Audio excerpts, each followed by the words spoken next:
a playlist original.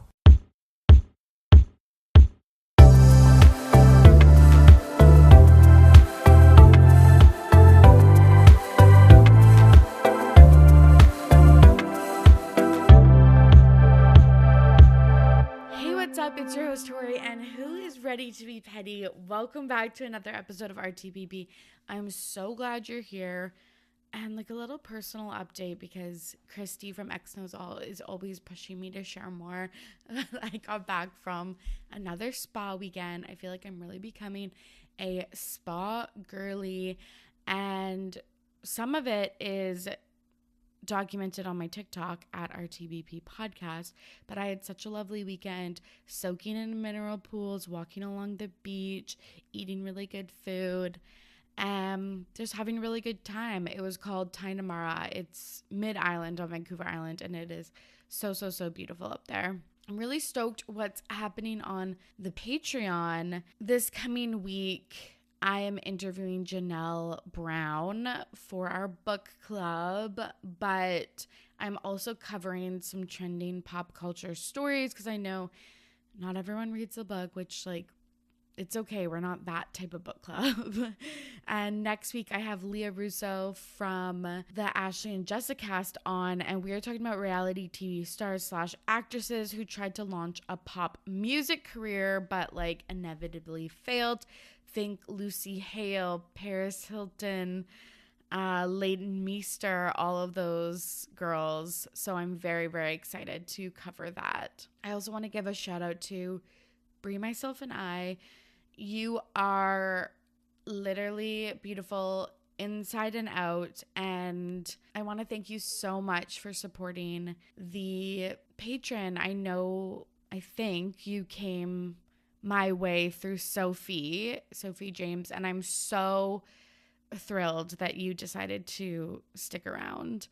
And then Holly, my fellow Canadian, I feel like we're going to connect over Degrassi one of these days, but you are so kind and so funny, and I just appreciate you being part of the Ready to Be Petty Patreon so much. Before we get to today's episode, I want to share a little promo from the girls at the Rom Complex. Sam and Shelby are covering Bridgerton, all the juicy goss of Bridgerton over on their Patreon, which they launched in the fall just like me. And I just feel like if you love romance novels like me and you're into rom-coms also like me, I would fucking never watch a movie outside of the rom-com genre.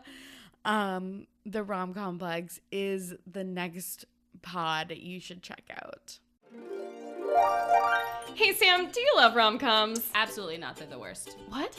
Just kidding. They're my favorite thing in the whole world. Yeah, I love them too. But my love life has not turned out the way these movies say that it will.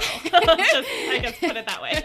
Well, which do you think came first? The rom-com or our weird ways of thinking about love and romance? Well, that's a real chicken or egg scenario, and it seems like something maybe someone should talk about. Maybe us, maybe in podcast form. Oh my God, you're so right. Each week on the Rom Complex, we pick a topic, and then we chat about the romance movies that have affected our lives. For better or for worse. Mostly for worse. It's the Rom Complex with Shelby Sweeterman and Sam Frontera. Coming soon. I'm doing it in whale. Oh, yes. Ah, yes. The love language of the Whales? water. Yeah, the love whale. The love language of the water. Okay, everybody, it is time to get to the show. Here is my conversation with Hannah Zook. I'm back with a very special guest, Hannah Zook, aka at Hannah Zook Pop on TikTok. Hannah, how are you? Good. How are you? I'm good. It's really nice to meet you. I found your TikTok probably like 6 months. When did I reach out? Probably like November or something like that. So I probably found your TikTok like 6 months ago. And I'm like, okay, I'm obsessed with this girl's takes. She should come on the podcast. So I'm so glad you're here. Oh, I appreciate it so much. I am so glad to be here. Yes, pop culture, everything on TikTok. I used to be one of those people where I'd be like, I need to niche down super heavily on TikTok. I'm going to be this, this, and this. And then I found myself like needing to have my take on everything. So now I'm just, it's loose. I talk about a little bit of this, a little bit of that. Yeah, I love it. Well, that's the same with this podcast and literally everything. Like, I've been taking some like podcast courses online and like, you know, I listen to like other podcasts about making podcasts and they're like niche down, niche down, niche down. And I'm like, I fucking can't. Like, I know. I would. Whenever I was niche down, I was probably finding more quote unquote success. I can't do it. It's miserable whenever I'm like, does this fit within this box? I'd rather just talk about what I want to talk about. Totally. Yeah, absolutely. Because also it's a creative outlet for us. Like, sometimes I guess that's from like a marketing and like business perspective. People want you to niche down, but like just in terms of like being creative and being like inspired or interested, like I just want to talk about the things I want to talk about. Exactly. Imagine being with your friends and being like, I actually can't talk about this. TV is not within my niche. Yeah. I actually don't know anything about this. It's outside of my niche. Yeah, like no normal person would say that. What got you into TikTok and, well, first, what got you into pop culture and then what got you into like wanting to make TikToks? Sure. So I feel like I was so embarrassed as a child because I loved pop culture. Specifically, I was like a Hunger Games girly, Dance Moms girly, Wizards of Waverly Place. However, yes, like though very random. Very those were random. I respect it. One Direction. But Yes. I just felt embarrassed about it. I was like I was always told that I was mature as a child, so I like thought I needed to act the part. So I was just like internalizing all of this like fangirlism. And then as an adult, I was like, this is so lame for me to not express my interests. So I feel like I've gone into the opposite direction and now I just can't shut up about it. Okay, I literally am obsessed with this because I feel like, again, same trajectory as RTBP. It was like, I was so into Twilight and like just like quote unquote embarrassing stuff as a teenager that like even sometimes I still get embarrassed like at work and stuff. Like today, okay, I was in like a work check-in because we had yesterday off because it was a long weekend. So today was hell. Yeah, today was the worst day of my life. And the first thing I had was a team check-in with my coworkers. And they're like, what did you do this weekend? And our check-in question, because we always pick like a certain check-in question. Yeah. Was there an activity as a child that you still do as an adult? So everyone was like, you know, like skating, singing, like that type of stuff. And I was like, reading, like I this long weekend, like I stayed in bed till, 11 or 12, which I normally never do, reading a book. And then they're like, oh, what did you read? And I was like literally like, don't ask me that. I was like, how fucking dare you? Like, I wasn't reading like anything like. How dare you expand on my interest that I just expressed? That's my business. Literally. But then I was like, after like the automatic thought of like, don't say anything, this is embarrassing. I was just like, literally the book was called like Sizzle or something and it was pure smut. Like, let's just talk about it. Like, as it should be. Yeah, like I don't know. It is very, especially with the fangirl like stigma and stuff like that. It's just very easy to like hide away all your interests, but it's so much easier when you just embrace it. Like when people ask me, like I remember as a teenager, people would be like, what type of music do you listen to? And I used to have to be like, oh, like indie, like pop, and it's just like, no, Britney Spears, High School Musical, Miley Cyrus, like exactly. Yeah. And once you embrace that and like push against it, and then once you realize that like no young girl is allowed to like have any interests without it being critiqued, then you're like, let me actually push against this in the opposite direction. Yeah. Like it's so crazy to me. I wonder if young girls feel like they can enjoy pop culture now. You know what I mean? Like on TikTok and stuff. I hope that they do. Now, with that being said, TikTok is a cesspool of negativity and false takes, and you have to worry about those other things, but maybe they can at least, enjoy Harry Styles while they're having to ingest the terrible takes. Truly. But it's also interesting that like Harry Styles, it's like you couldn't like him in a boy band, but now you can like him now that he's like a serious artist. Like it is just interesting. it's so interesting. And like I think you're right that people are less embarrassed. Like there was such a Twilight Renaissance period and like even Hunger Games and like stuff like that. I definitely think it's less quote unquote embarrassing, but I'm sure there's like still another version of that just that we don't know. 1000%, 1000%. Or it's like not made for us. I always think, now I'm getting Yeah. up onto a tangent, I'm sorry. No, that's also this podcast. But like with the kissing booth and that type of thing. And you see all the backlash about that. It's a horrible movie. Joey King and Jacob Elordi are awful, blah, blah, blah, blah, blah. They also are making a movie for 12-year-olds. Like maybe it's just not for us. For you. Totally, 100%. Yeah, what was I watching the other day that I was like, I feel like this is not made for me. I can't, it'll come to me, but like, I was just like, this clearly wasn't made for me, but that's okay. Was it The Summer I Turned Pretty? Something like that. Lana Condor. Yeah, like, yeah. Maybe it was when I was watching To All the Boys I Loved Before. Yeah, maybe. I don't know. But I was like, I know that this isn't for me, but I'm enjoying it nonetheless. Exactly. Or you don't enjoy it, and then you move right along. Yeah, literally. You can just move on.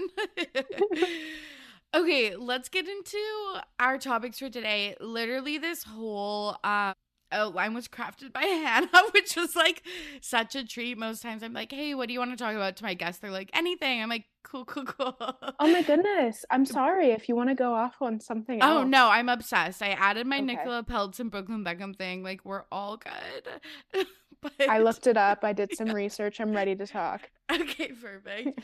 So this weekend was the BAFTAs. Do you watch award shows? Yes, avid watcher. I did listen to your podcast where you said you haven't watched a full award show since 2015. Literally, so I'm so glad that you're here. I bought the BBC app because it's like a British media. Yeah. So I like downloaded the BBC app, paid the $1.99 to watch the BAFTAs. Wild. Yes, I am an award show enthusiast. However, I have to like caveat, I know that they're like deeply flawed. Yes. But I feel like I can't like be like, I love award shows and not be like, but let's hold up because there are definitely issues with them. But I enjoyed the experience of a bunch of celebrities being in a room together. Yeah.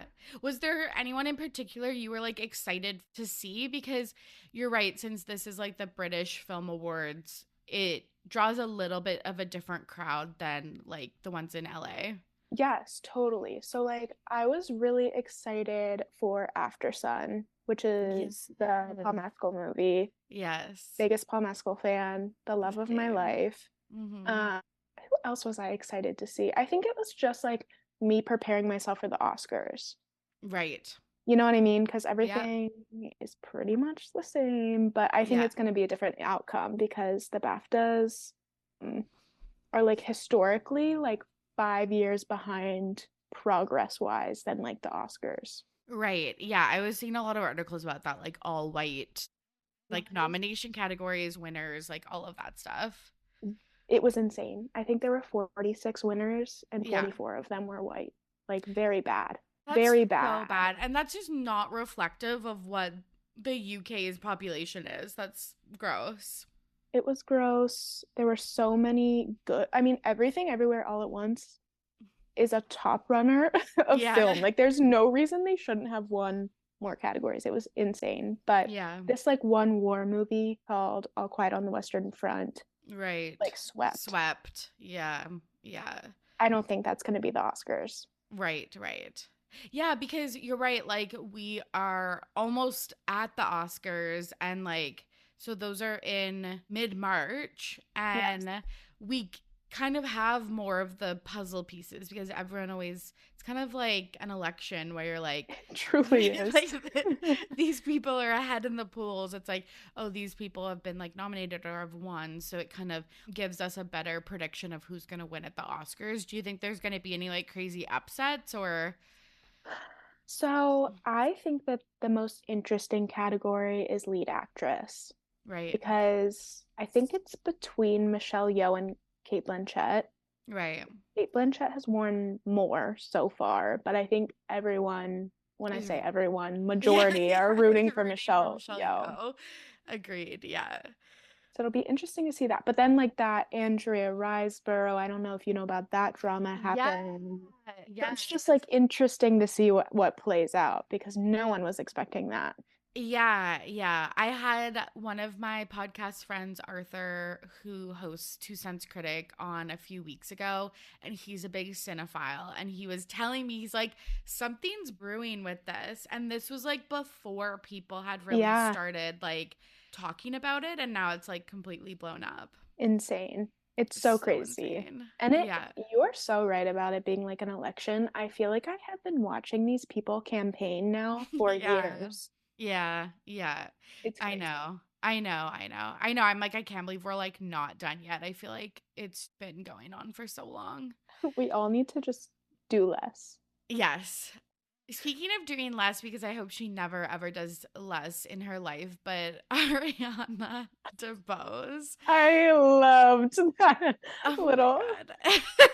through line to that conversation. That little transition was amazing. I also hope she never does less. Like, okay, it's just addicting. So if people don't know, she was the host, right? No. Okay, so she just put on a performance. She just put on the performance of her lifetime. Amazing. So she did like a performance, and it was about like women in cinema, right? And it was just like, okay, if you haven't watched it, like go watch it. I've watched it 400 times because it's so addicting. And every time I watch it, there's something that I didn't like catch in the first iteration. Oh my goodness. I've been walking back like in my house. Yeah. Repeating the Angela Bassett line. Oh, Angela Bassett. Yes. Me too. Once you start, you can't stop. You really can't. So like, I don't suggest you start. But it's so funny because apparently she was getting so much flack on like Twitter and stuff that she deactivated. But then I haven't seen any hate because all the people I follow are obsessed with it. I know.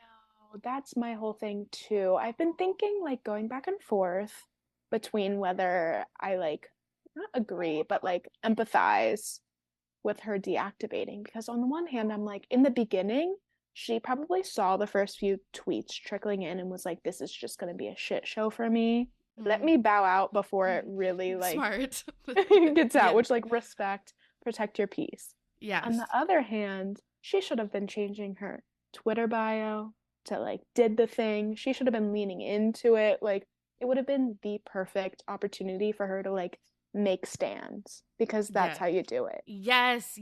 That's how you become like an internet personality is you like double down when like you strike while the iron's hot.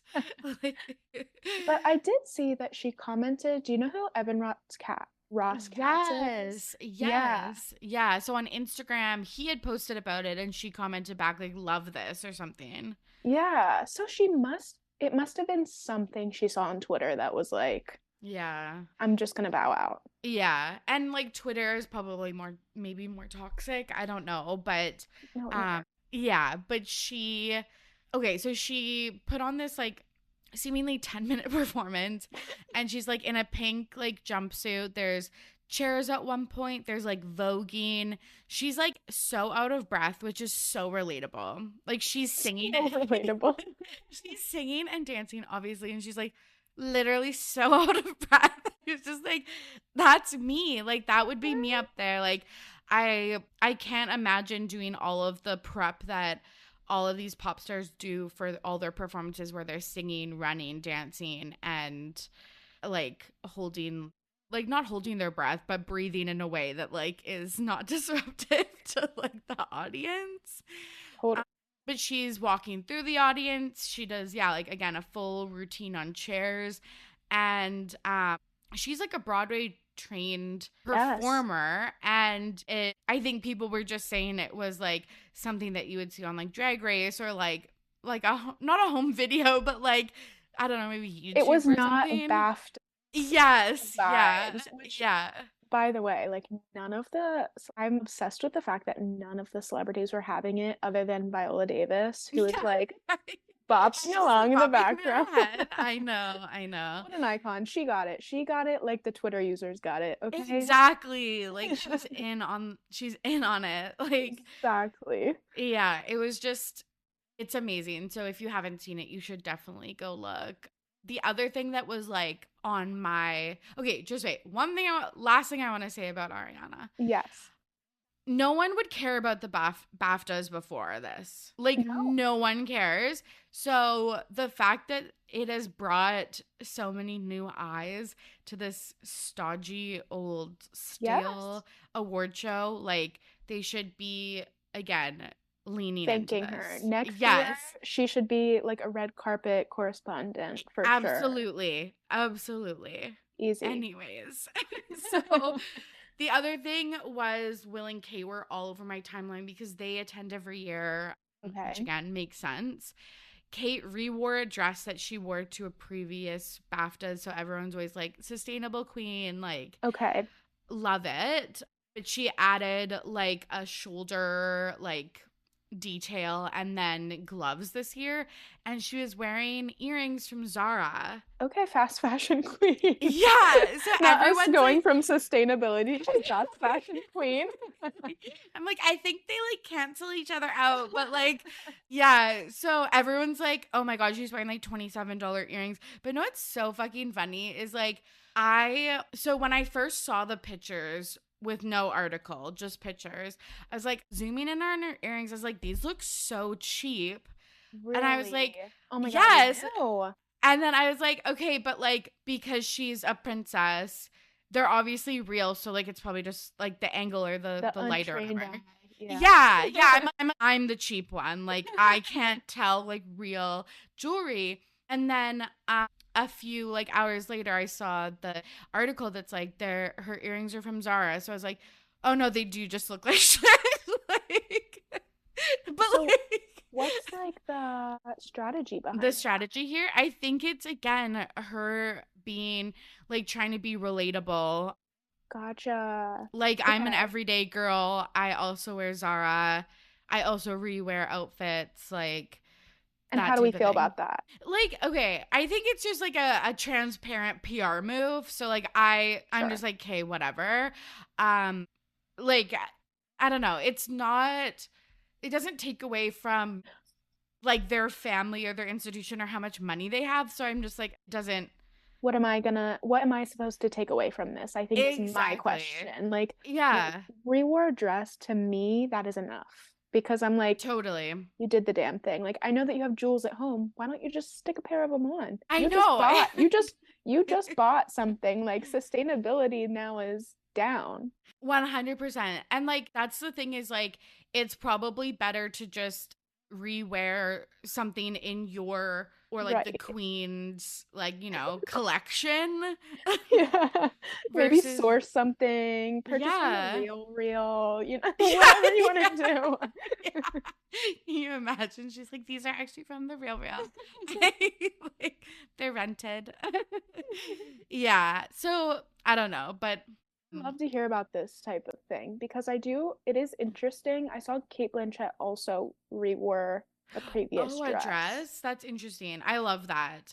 I like the re-wearing of dresses and then how they like kind of like either tailor them different or alter or just style them different. Like, I always loved the who wore it better sections in magazines, not for like who actually wore it better, but who not like for the competitive, exactly. Like not like is skinniest in this dress or whatever, but it's like who styled it, like what shoes like made it look better, like whatever.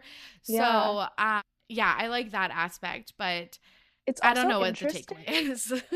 No, I feel like it's also interesting from the perspective of these celebrities are keeping their dresses, ? Like, you know, you think about that Kim Kardashian episode or the Keeping Up with Kardashians episode where Kim has that, like, not everyone has that. So like, how do the celebrities decide which dresses they're keeping and which ones they're getting rid of? Yeah, I feel like like people like Kate and Kim at their level, I'm sure they all have archival. Sure. Because like especially Kate, it's like because Yeah, Kate will have, she's yeah, right. because it's like Everything it's is gonna actually historic, like what like what she's wearing could be in museums in the future.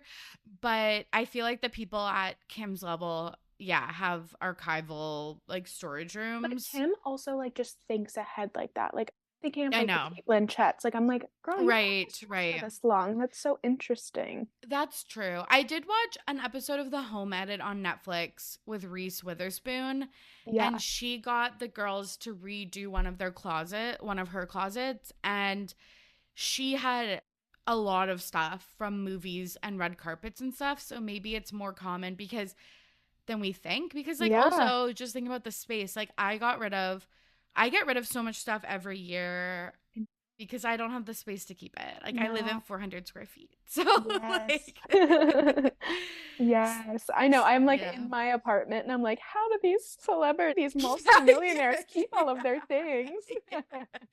Yeah, but you're right though. Like I don't know if all of them have the like acumen that like Kim has per se for like, oh, I might wear this. But I think in terms of storage, I don't know, maybe just do it. Yeah. It's so interesting. It is really interesting. Like what I would give to go through Kim's storage unit. And like, did you watch And Just Like That? I did not. That's okay. But I'm sorry. the Sex in the City, I guess wardrobe department or whatever, also archived all of the show stuff. And so in And Just Like That, they took a lot of like an accessory or a dress or a shirt or whatever that their characters wore in the first series and like again styled them differently or like put them in like as a prop in their house or like stuff like that. So it is, it's super cool. Love that. There was also like a butt pat, and then we should really move on, but there was like a butt pat that Kate like patted Will's butt as they were like walking down the red carpet that went viral, at least again on my For You page. And people are like, is it like planned? Was it? I was like, literally, she like probably was grabbing his hand and like missed. Like, it's not that serious, but I engage in that anyways. Okay. I'm going to engage in it for a minute. I usually don't, but since we're putting the pieces together, Zara earrings, yes, the reworn dress, yeah, we're being relatable. And what is more relatable than a butt pat from your significant other? You're right. That's so true. Yeah. I mean, if we're looking at it through the perspective of like everything being PR, which as someone in marketing, I just can't think of it like that, or else I can't have fun with it. Yeah. But I would just like to think that these celebrities can have like interactions that are not so planned. Yeah, totally. But you're right. Like if you put all like maybe the dress alone doesn't make sense, but then if you put all three of those things together, it kind of does seem like relatability pitch.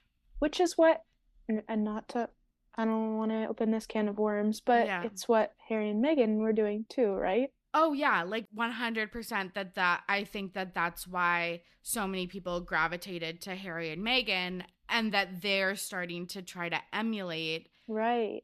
Because they were just again so like natural and like effusive and stuff. Yeah. And would hold hands even when not appropriate and like stuff like that. So maybe Kate and Will are taking a note from their playbook. Hey, they are brothers, right? Yes. Okay, let's move on to Emma Chamberlain. Are you a big Emma Chamberlain fan? Okay. Yes, and yeah. I feel like I'm like not me using that phrase. I am a fan. Yeah. But I think I like just the perspective of her career even more so than her. Not that I dislike, I love her. But I think her career is the most interesting part about her. Absolutely. 100%. So I've been following her. I wasn't like an early day YouTube like watcher of her content specifically, but I feel like I followed her when she had like maybe 1 million or 2 followers, which again doesn't seem really early, but like now she has 8 million. This would have been like several years ago, like maybe 2017, 2018. Yeah. And you're right, her career is so interesting. So she has parlayed pretty random YouTube career. Like, she didn't really have a niche. She would do makeup tutorials, she would do baking videos, she would do like kind of not skits, but kind of like activities or like trips to the dollar store, to Target, or like those types of videos. So like super random. She didn't really have a niche. She still did well. Yeah. And again, she's just kind of parlayed her career into like a pretty A-list. I wouldn't even call it, well, she's not a movie star, she's not a TV star, just like celebrity. That's my favorite thing. That's my favorite part about her. I think that it's so interesting to think about it. I think she's the only person who's successfully crossed over from YouTube to influencer without trying to get her hands into a bigger entertainment space. So like Bo Burnham made a movie, made a Netflix special, like did this, did that. Liza Koshy like was in movies. And I feel like it's so cool to see Emma. I think she spent so much time laying the foundation of her brand of just like being quote unquote relatable, loving coffee, being like loving editing, chilling at home. Like, so everything that she does now makes so much sense. And I love that she's not trying to do anything else. Yeah, same here. It's kind of refreshing. 100%. It's super refreshing. And it just doesn't seem desperate like Addison Rae's career or like Charlie and Dixie D'Amelio, where it's like those girls said yes to everything. Like Dixie on like that YouTube series in the hospital that I watched fully, and like their social tourist like merch line that's like so like just I don't know, Addison Rae's like really bad movie remake. Like it's just, I feel like Emma has had the privilege of like only like continuing to do like cool girl things. Absolutely. And I feel like it's interesting because I think it's the difference between having your parents involved in a bad way, actually, because it feels like with the Charlie and Addison of it all, I watched the D'Amelio show. Me too. And Charlie's dad, I have such empathy for those sisters because it feels like their dad is putting so much pressure on them to like quote unquote take advantage of the opportunity that they've been given, and they just are balls of anxiety 100%. And they totally, I mean, feels like they're just like, well, I have to take this opportunity because I've been given this platform, so let me like make an album that I don't care about. Like like like, but no, you do this. Yeah, I know. And I Charlie's love like those girls song. to death. Yeah, exactly. Yeah. I have so much empathy for them because I just feel like they're being pushed by like people, their family, and then the internet hates them for it. And I'm like, oh goodness, like just chill out, like build your brand. I mean, Emma had years where she just like didn't do that many brand deals. If she did, they were just like those lo-fi like shampoo brand deals, you know, nothing that stuck with you. Yeah. And put time into it. Totally. And she took breaks when she needed it.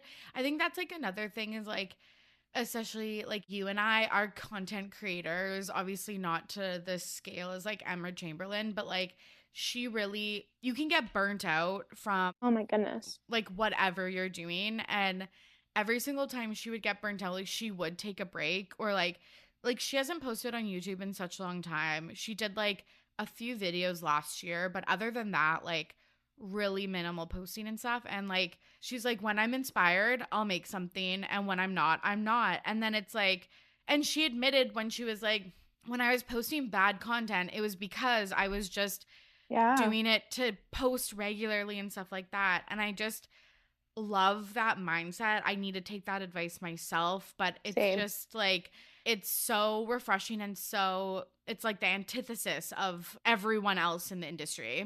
Exactly. And then whenever she does put out content, she put out a vlog a few days ago that was like, oh my god, Amsterdam. Oh yes, I saw it. So cute. And like, I know, she put so much time and work into it. I literally, and this is not confirmed, I might be lying, but I think that she got someone to score her YouTube video because she could not get that music like for free, or like without it being, you know, how you get YouTube slashes for like copyrighted.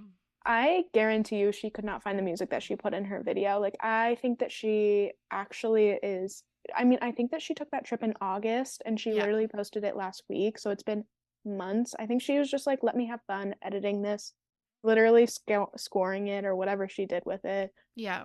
And then the content is amazing. I know. And it's so creative and so different from what she used to do. And that's why I'm like, Yeah. you actually are a talented, like, you are something really special and stuff because, yeah, she's just obviously so creative. Like, it's so different from like her early day YouTube content. For sure. Yeah. Yeah, it's so interesting to see. And she directed or like produced or whatever the word is, Role Model, who's her like boyfriend of 3 years, his latest music video. So Yes. again, like really, like this is obviously something that she's really passionate about instead of just like most YouTubers where I'm like, I feel like you're just blogging because it's like to get famous. Yeah, absolutely. And I think I made a video about this a while ago, but I think that Emma Chamberlain like laid down the foundation at the perfect time too. It was like what, 2015, 16, 17-ish Yeah. when she started YouTube, maybe a little Yeah. bit before, where she could post and then whenever she blew up, she was still able to do that thing where she was like, I was posting and did not expect to blow up. Whereas in 2023, I'm sorry, but you cannot You do that can- thing where you're like, I Yeah. can't believe like my Yeah. video's getting views. Like you just cannot do that anymore. That's so true. It's kind of like the girls that go on The Bachelor and they're like, I'm here to find love. It's like, no, you're not. I'm Like so sorry. yeah, you can't say that anymore in 2023. That's such a good point. Yeah, and like she's also not without controversy too. Like she's definitely like had some blunders and stuff, but like I just really think her career is interesting. And yeah, we talked about all the reasons why we think that she transitioned so well. Are you a coffee drinker? Like have you tried Chamberlain coffee? I'm not because I'm an espresso user. Okay, so But- like same, but but I bought my Nespresso because of Emma Oh my god. when she was an espresso user, which is like so fucking cringe. I literally started drinking coffee because all my listeners are like, shut the fuck up, we know. But like I literally started drinking coffee age like 27 or like 26 because of Yeah. Emma. I went all through college never drinking coffee, but I'm so obsessed with her that I started I'm so glad that drinking you said that coffee. because one time I said that in a TikTok. I was like, she Yeah. literally started the trend of drinking coffee, and the way I got annihilated. The way I got annihilated in the comments, they were like, "You think Emma Chamberlain started the trend of drinking coffee?" I was like, You're "Oh like, my it's fucking nuanced. Like, God, exactly." that is so funny. Yeah. Yeah.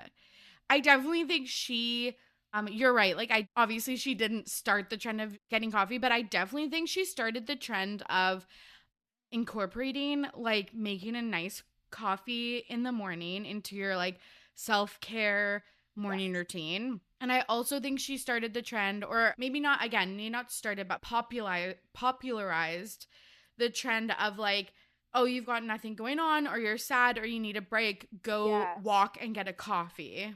Exactly. I agree.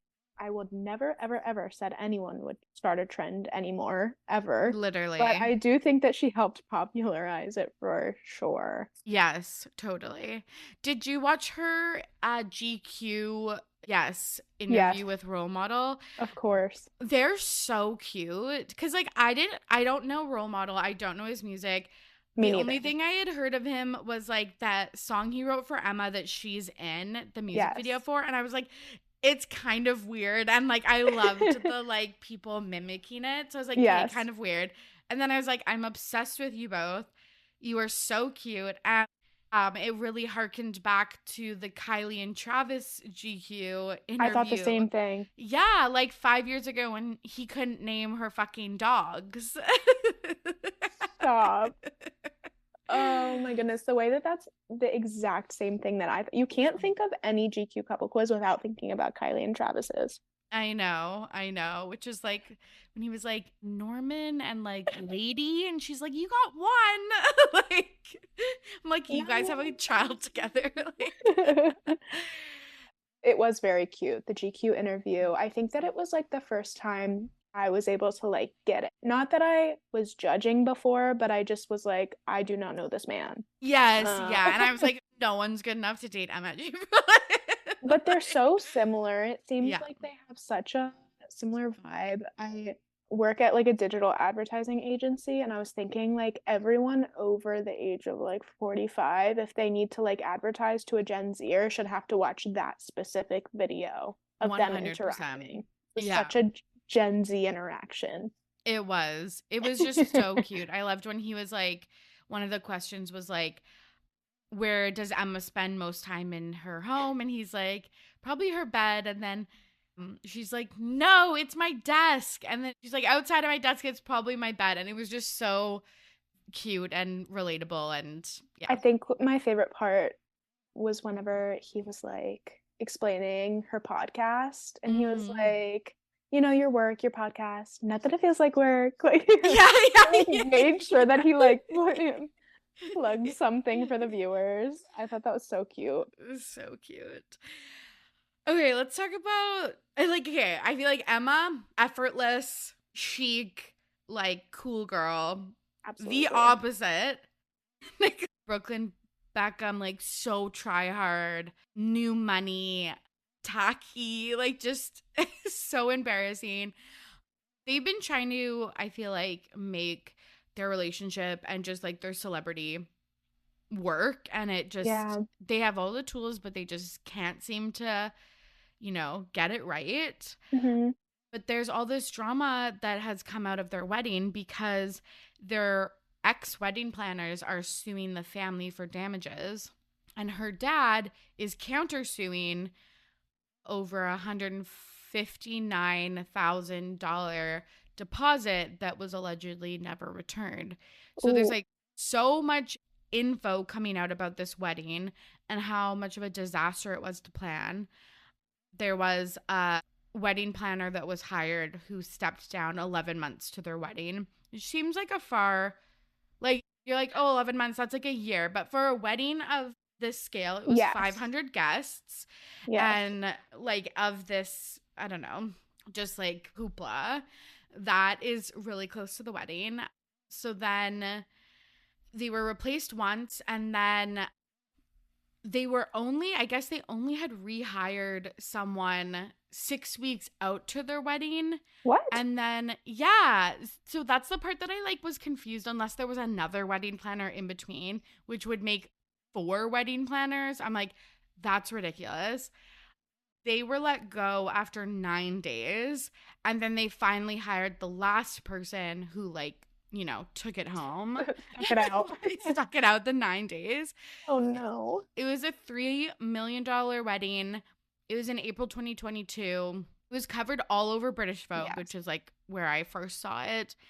And the only rumors at the time when this came out was that Nicola and Victoria didn't get along. She didn't wear anything by like Nicola's collection and stuff like that. But now all of this shit is coming out, and like it seems like the Peltz family is a nightmare.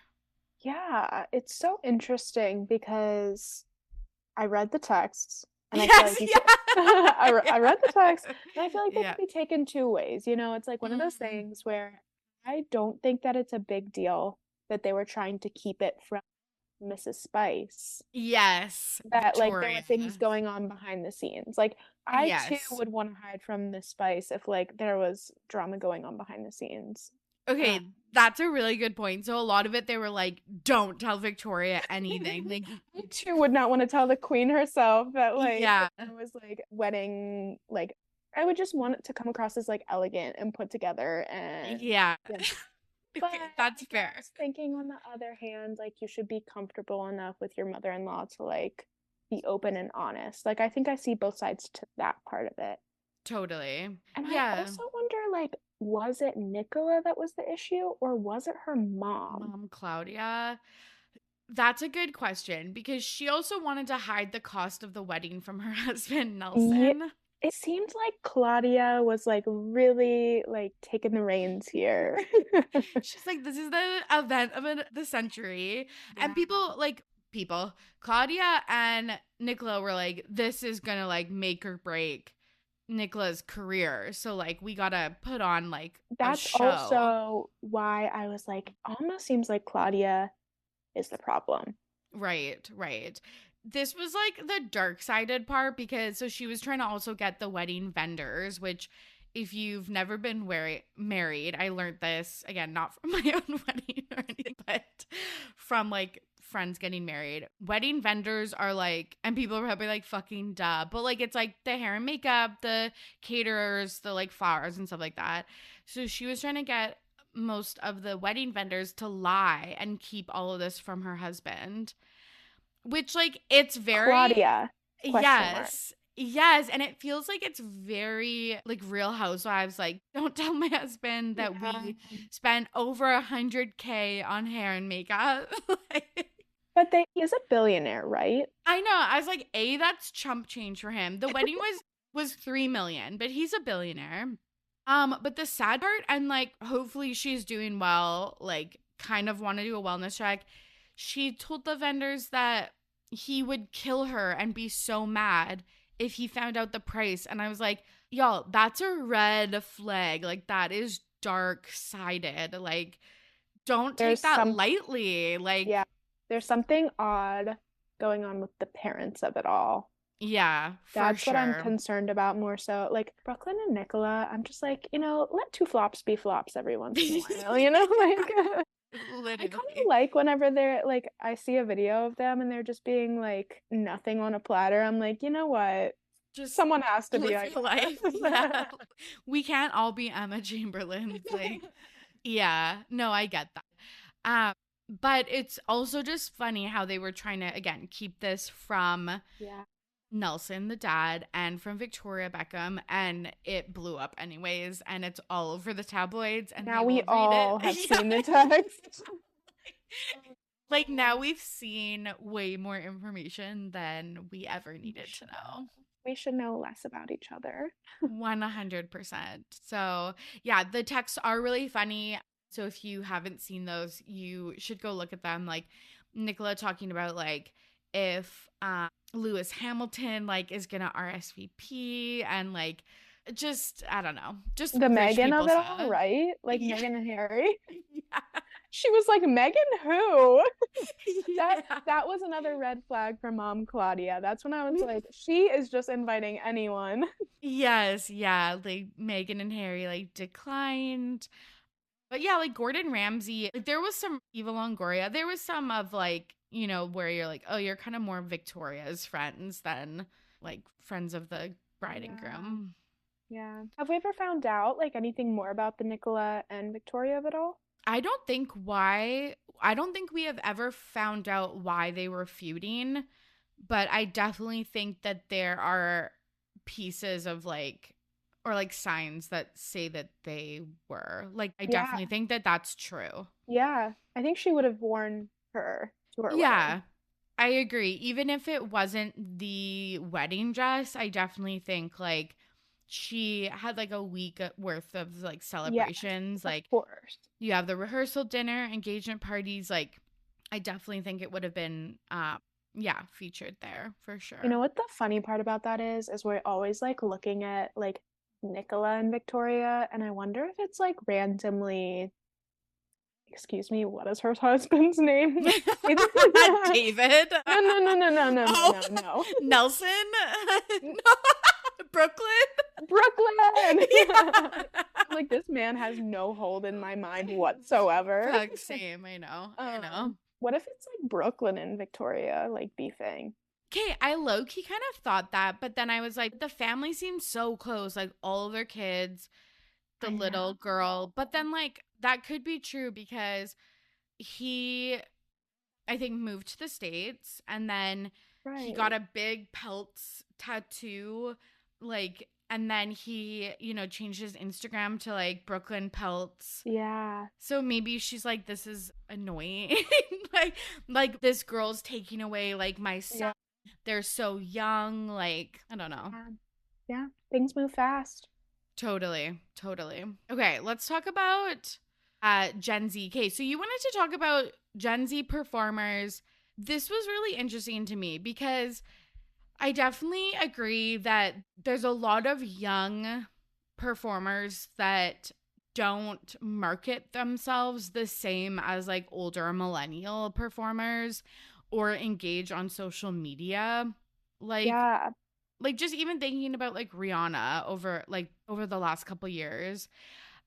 Why do you think that is? Oh my goodness. So I was thinking about this the other day because I was like, I miss Olivia Rodrigo. She was everywhere and then she was nowhere. Like Yeah. after her tour, silence.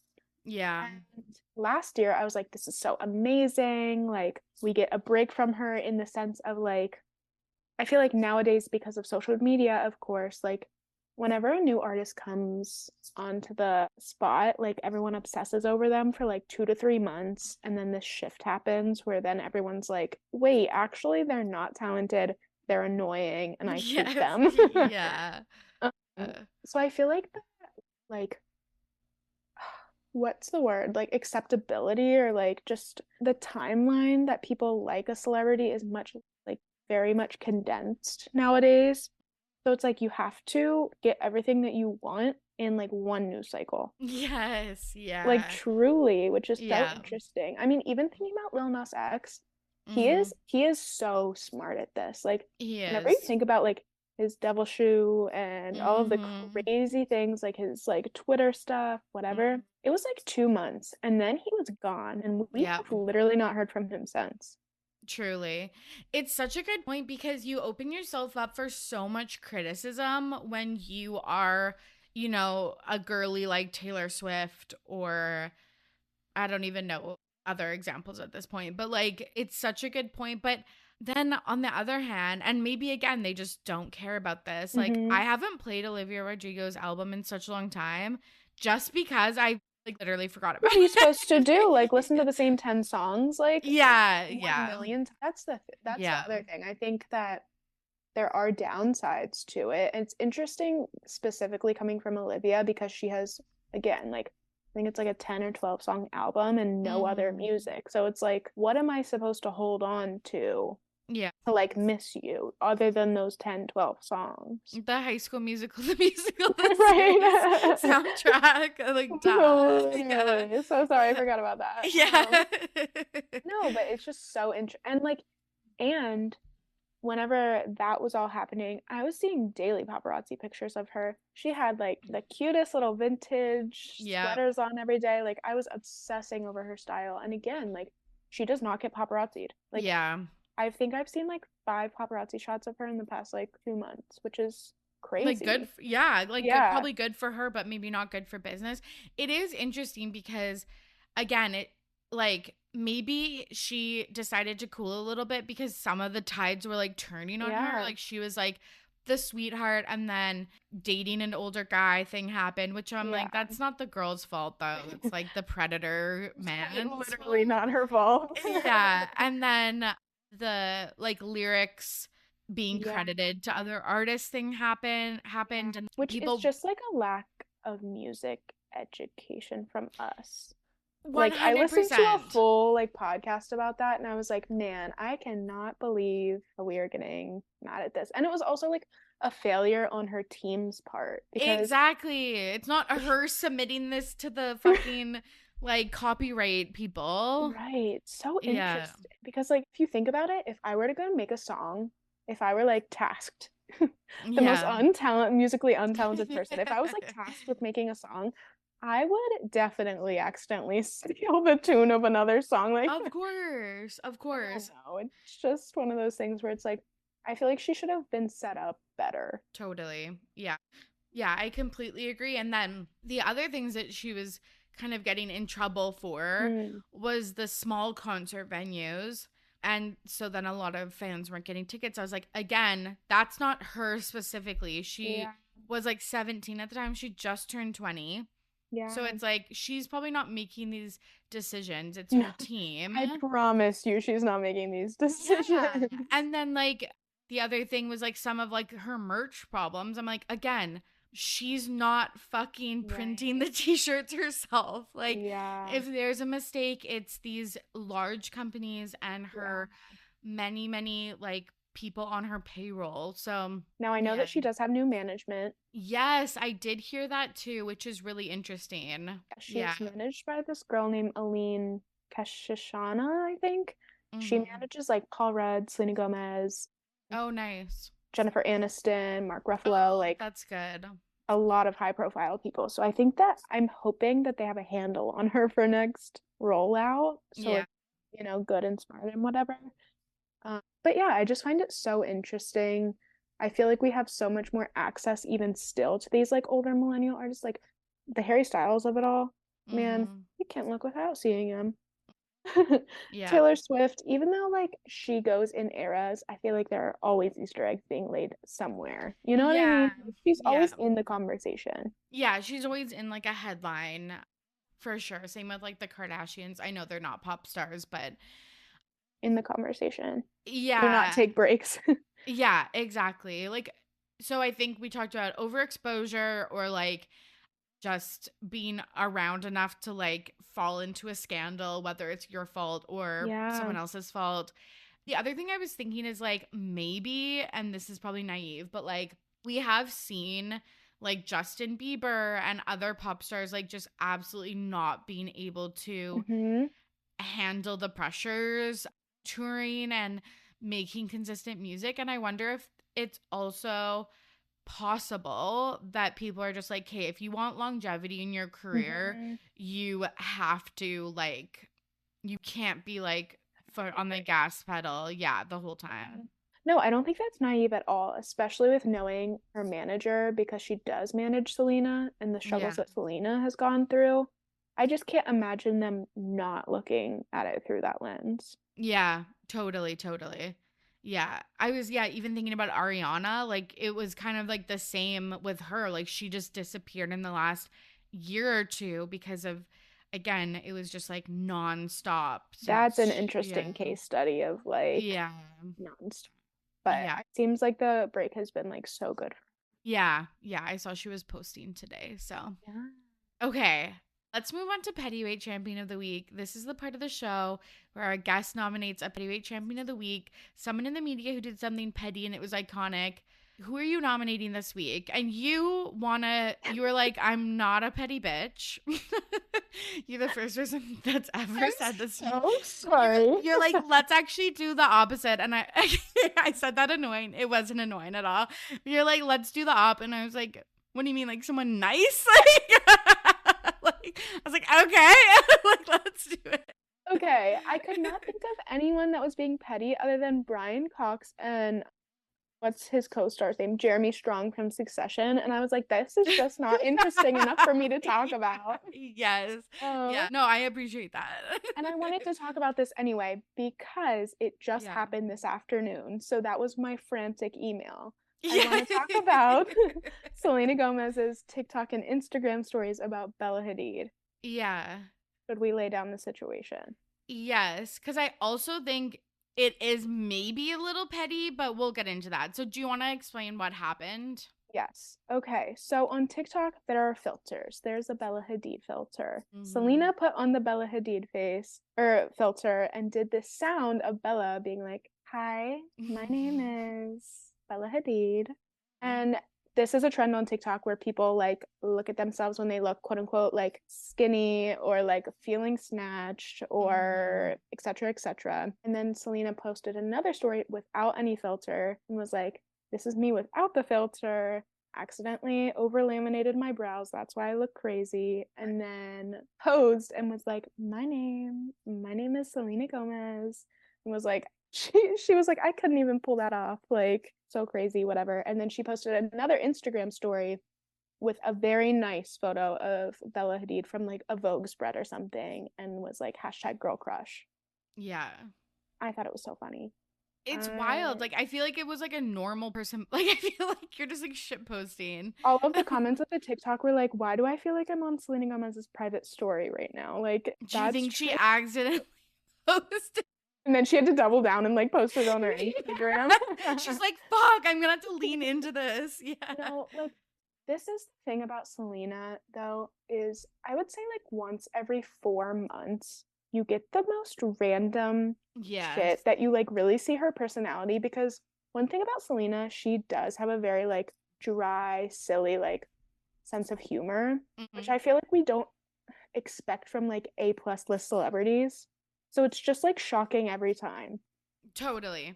Yeah, because we would expect this type of shit posting from like a D-lister, but when we're like, oh, when it's Selena Gomez, like, this is and wild. of course, the Abel of it all.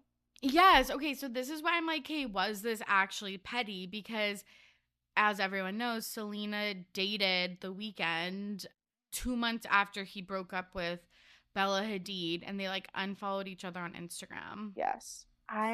Maybe I'm biased. I just really don't think it is. I think what it is, to be honest, is Selena is like rediscovering social media because as if everyone doesn't know, she was off of it for like 5-6 years. Yeah.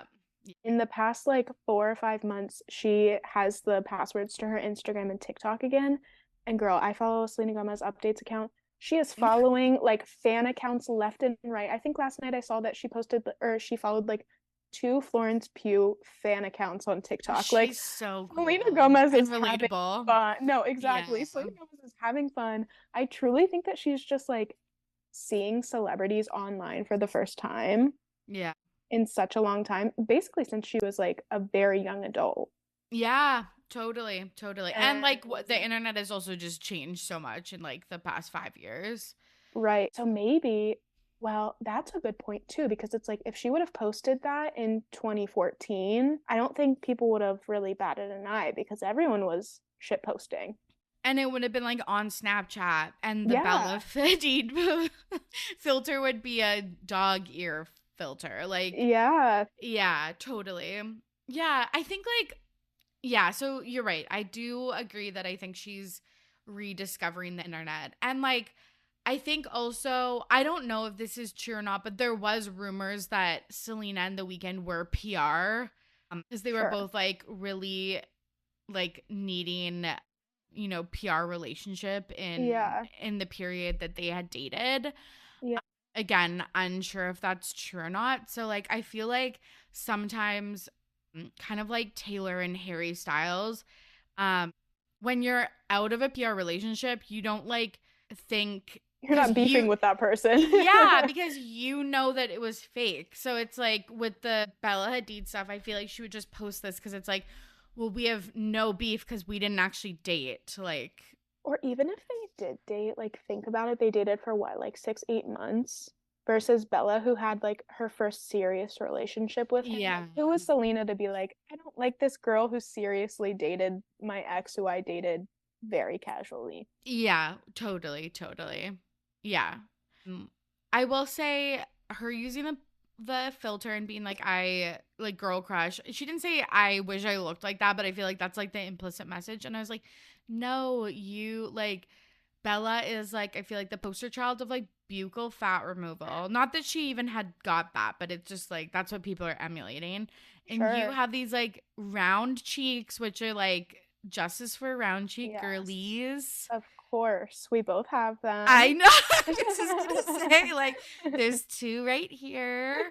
And so when she was putting that, and when she was like trying to emulate Bella Hadid, I was like, no, like you're so beautiful, like don't, like everyone's trying to look like you. Yeah, that's an interesting conversation just coming off of her going on TikTok Live. Did you see that? Yes. Oh my God. Yes. Yeah. Like literally apologizing for being on life-saving medication. Yes. Yeah.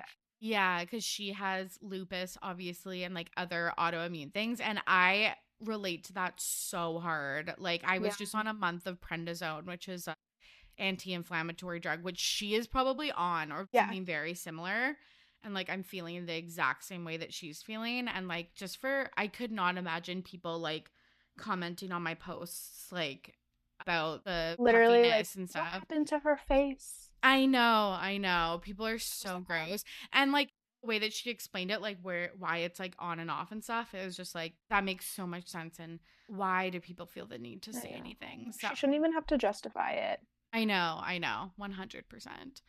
Okay. And finally, it's time for This Week in Petty, where Hannah is going to share a story about something that happened to her in her real life that she's petty about. What are you petty about this week? Okay, it's pop culture themed, of course, and Yes. I'm going to be telling a work story. So, Spicy. listen, something about my job is we are in like a bunch of Slack channels. If you know, you know, the Slack life is real. But my company does things where they try to have like Slack channels for special interests. So there's like a movie channel now. I did not realize that I would feel so protective over Olivia Wilde. Which okay. I know. Okay, I feel like I have to like make my point of view known now. Yes. Don't worry, darling. It was a lot. Yeah. The Olivia Wilde of it was a lot. Mm-hmm. I feel so, I know this is like a lukewarm take, but I just feel so neutral about Olivia because I feel like she made mistakes, but I just don't think that she was like purposefully intending to like be a villain. Right.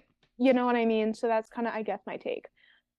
I enjoyed Don't Worry, Darling. I thought it was entertaining. I don't think that it was like Oscar worthy, but I had fun watching it. Florence Pugh, Harry Styles. How could you be bored? Yeah, and not every movie has to be Oscar worthy. Oscar worthy, yeah. Exactly, 100%. So someone made a comment about like watching it for the first time, and they were like, I wanted to wait to watch it until the drama died down so I could like watch it objectively. So fair. I was like, claps for you, honestly. Yeah, that's smart. Then a man in the comments. How dare he? How dare he? Was just giving his opinion and was like unnecessary. Yeah, exactly. Why did he comment in this open Slack channel where you're supposed to give your opinion? Yeah. Not for him. He was just like shitting on the movie and was like, this is like it wasn't Wolf of Wall Street, but like let's use it. No, but he literally was like, this is like Wolf of Wall Street for women. Like yeah. Like she thinks like Olivia Wilde really thought that she was doing something with this. Like the acting was bad, the cinematography was bad, the directing was bad, this was bad, that was bad. And I was like, okay, first of all, now I can't take you seriously because like Florence Pugh was not bad. Yeah, totally. And like the other people, who was Chris Pine? No. Yeah, it was Chris Pine, right? Yeah. There's really talented like maybe Harry wasn't the best, but like but yeah, you can't discredit everyone else. Exactly. And then people were commenting back and forth and he was like, well, I couldn't even like take the movie seriously because of Olivia putting herself in this position. Like if she needed like PR for this movie so badly, then like blah blah blah blah blah. And I was like, why do you think, I'm sorry, Olivia Wilde was quite literally the only person out of that drama that came out looking bad. Why would she make it up? Like, why would she contrive this PR that only turns out having her look bad? Totally. It was just like, so I had to just like be a menace. And I was like, I enjoyed the movie.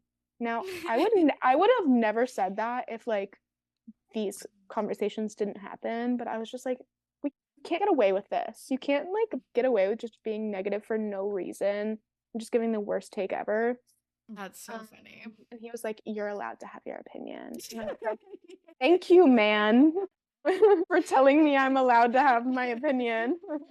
That's so funny. Do you regularly post in those channels? Because I feel like I'm not on Slack. Like my office doesn't have Slack. We're on Teams, but we don't have like, it's not a social platform. But like, do you regularly post? I would ghost so hard. So I ghost in like the quote unquote important channels. The work ones, yeah, like the work channels don't participate. The fun ones I do. Yeah, that's so funny. It's like a digital like social agency that I work at, so right, like you're you, encouraged like, to have these like cultural conversations. Okay, right. Yeah, okay, love that. Yeah, okay. I just like sometimes it's so funny listening to people that like are in this like hustle bustle New York job, and I'm like, I live on an island. We would never. Not chit-chatting about Don't Worry, Darling. Not always. Not that that stuff doesn't come up, but like it's just the like, even just the Slack channels of it all. Like we just, I don't know, we would never be so modern or like so engaged, I guess. I do love Slack. I gotta say, it's probably my favorite platform. It's very easy to stalk people. I am nosy. Oh, you can stalk people on Slack? You can see when people are typing. Oh, see yeah. what people are reacting to. You can see when people are online. If they're not online, sometimes they'll put like what they're doing while they're away. Oh, love that. Love it. I love to Yeah. see that you're taking your dog for a walk. Yeah. That's amazing. I love that. Just I like when people defend things, like when it's No, like, it's so crazy it because hits my a pulse opinion, point or whatever. exactly, Yeah. my opinion was not even that strong, but it was just the tone at which he was coming at, and I was like, you know what? No. You're like, yeah, let's fucking go. You're like, today's not the day. No, it really wasn't. Amazing. Okay, Hannah, this was super fun. Can you tell the listeners where they can find you and anything else you want to plug? Yes. So on TikTok, I am at Hannah Zook Pop, and on Instagram, I'm just Hannah Zook. So that's it. That's all I have to plug. I really appreciate you having me on. Oh my God, thanks for coming on. You're welcome back anytime. Thank you. And there you have it. Thank you so much for listening. And thank you to Hannah for joining me on today's episode. If you enjoyed the episode, the best thing you can do for the show is head on over to Apple Podcasts if you're not already there and leave a rating and review. You can also leave a voicemail. I feel like we should bring voicemails back. Speakpipe.com/readytobepetty if you have any questions or comments that you want included in the next episode. It can be about anything truly. And if you want more content, if you're not done hearing this, I was going to say lovely voice, but this voice, you can join us on Patreon, patreon.com/RTBP podcast. Okay, everybody, I hope you are safe and healthy out there. As always, I'm your host, Tori, and I'm ready to be petty. See you soon. Bye.